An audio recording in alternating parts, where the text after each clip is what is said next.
suppose my role in community activism really started out as a personal desire to create change after a personal circumstance. So for me, it was my 13-month-old son had been diagnosed with a condition called Duchenne muscular dystrophy back in May 2012. So Duchenne muscular dystrophy is a rare progressive muscle wasting condition that mostly affects boys, and that has an impact on life expectancy. I do have a family history of Duchenne, so I lost my brother to Duchenne when he was 16, and my grandmother lost 3 boys to Duchenne also in their teens. So it wasn't entirely new to me, but it was still a massive deal and had a massive impact in my life. And I remember the night that Luke was diagnosed, I had put him to bed, and I was sitting on the coffee table in my living room, and I thought to myself, I have a choice. I can sit here and wallow in self-pity, or I can do something about this. I can change what having Duchenne means for Luke. And by that, I meant that I could get involved in fundraising and research and drug development and all of that, so that Luke could grow up to be, have a higher life expectancy than what I had in my mind at that time. And the second thing that I wanted to do was to make sure that Luke had a full life. And that means that he had just a normal life like everyone else and was able to do everything that everyone else is able to do. And that he was able to enjoy his life. So from there, what was a complete fluke actually, it's almost like my leadership journey happened by accident. So I got a phone call from the fundraiser who worked for a charity called Muscular Dystrophy UK to tell me that they were doing a fundraiser. It was a zip line across the Lagan River in Belfast, and would I be interested in taking part? And I just thought, well, here we go. This is my opportunity to play my part in changing what Duchenne might mean for Luke. And so I said yes, and I braced myself. I created a fundraising page, held my breath, and published it on social media, told people that Luke had been diagnosed with Duchenne muscular dystrophy. It was the same condition that my brother had, and that we were doing this fundraiser. And we had a huge outpouring of support from our community, and we actually had a team of maybe 8 or 9 people then join us in the zipline. Some of them are friends, some of them are people that we knew a little bit but didn't know very well. But what that really did was inspire me to believe that we could do more. I had this goal that I wanted to change what having Duchenne meant for Luke, and here was my opportunity.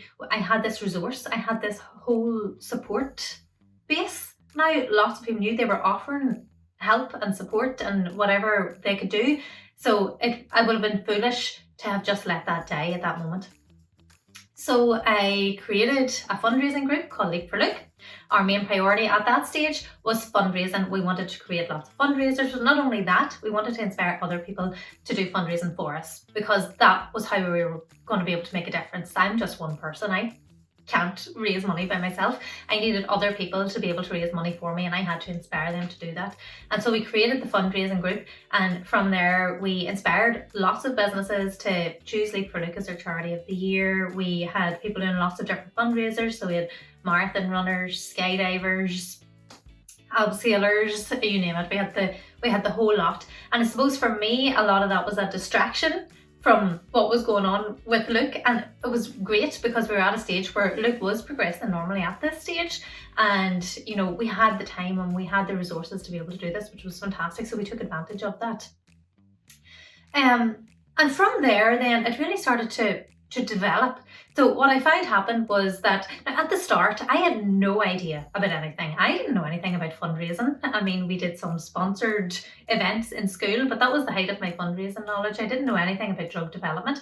I had been following research trials simply because of the family history of Duchenne, but I knew nothing about them apart from the fact that there were trials in development. I didn't know anything about campaigning work. I didn't know anything about how to influence policy or any of that. But what I found was that the more I did, the more I learned. And the more I learned, the more I was able to improve what I did. And the more I improved what I did, the more people I was able to influence. And the more people I was able to influence, the more change that I was able to make. And I think it's worth noting at this point that when I talk about creating change, it's not overnight. And I think that's the same for a lot of women in community leadership roles, is that the change that they make doesn't happen overnight. I'm not going to wake up some morning and see in the paper that they've cured Duchenne muscular dystrophy. I'm not going to wake up some morning and see on the news that the whole world is now completely disability accessible. It's just not going to happen. But what will happen is that we can create small changes, and those small changes compound over time to create really big changes.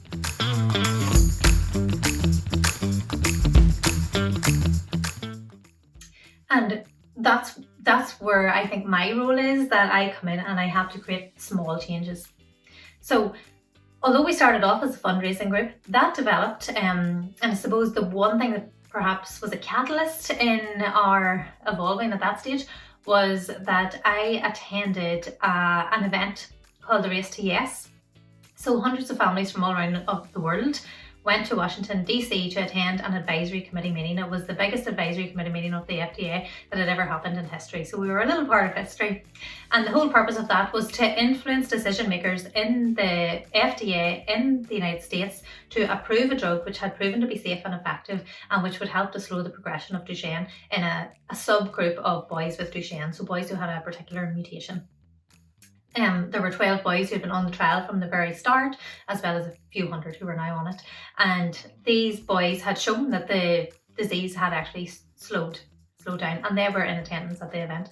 And what I saw at that event were women standing on a stage advocating not just for their own children, but for all of our children with Duchenne. And they weren't standing up there on that stage from a heightened emotional state. They were standing up there as educated advocates, and I was so inspired by that. That's who I wanted to be. And so when I got back, I became more involved in lots of other things then outside of the fundraising. So I joined the all-party group for muscular dystrophy that takes place in the government buildings here in Stormont, and that's where we lobby for better care services for people with neuromuscular conditions here in Northern Ireland. I joined the Northern Ireland Council, which would mean that I would influence Muscular Dystrophy UK's priorities in Northern Ireland. So Muscular Dystrophy UK is the main charity that provides support to people living with muscle wasting conditions in Northern Ireland. So I became involved in their council. Before I knew it, I was voted in as chair. I had never chaired a meeting in my life. So this was a massive learning curve for me, and I was open to receiving that opportunity and to grabbing it with both hands, and because this was all part of my goal to change what having Duchenne would mean for Luke. From there then things grew and evolved again, and I became a trustee then of Muscular Dystrophy UK about 1.5 years ago. And in summer 2018, because of my interest in drug development, I also applied for and was awarded a place on the Aurora Summer School in Barcelona, which teaches patients how to become advocates in drug development. Again, massive learning curve, not just in terms of learning about the drug development process and how we as parents can advocate for patients along that process, but also in learning from others who were affected by other conditions and what they do to create change within their communities. So it was a really, really powerful learning experience for me. And I think that's a very important element of being a leader, is being willing to learn, being willing to start something with not a clue how to do it, and then learning as you go along and implementing what you learn as you go along. So because of all this, just to give you an example of some of the things that we were able to achieve, because number one, we had a goal. Number two, we took advantage of a support system that presented itself to us. And number three, I was willing to learn and grow and do things that scared me. And from all of that, I was actually then awarded an MBE in the 2019 year honours list, which was a huge shock because I know that there are people who do a lot more than I do. We have funded almost 2,000 hours of research into Duchenne muscular dystrophy by supporting various charities. I was part of the largest ever advisory committee meeting in history in Washington DC. I have appeared on numerous TV interviews, radio interviews, and we've brought a lot of awareness to what it is that we do and what we're trying to create here.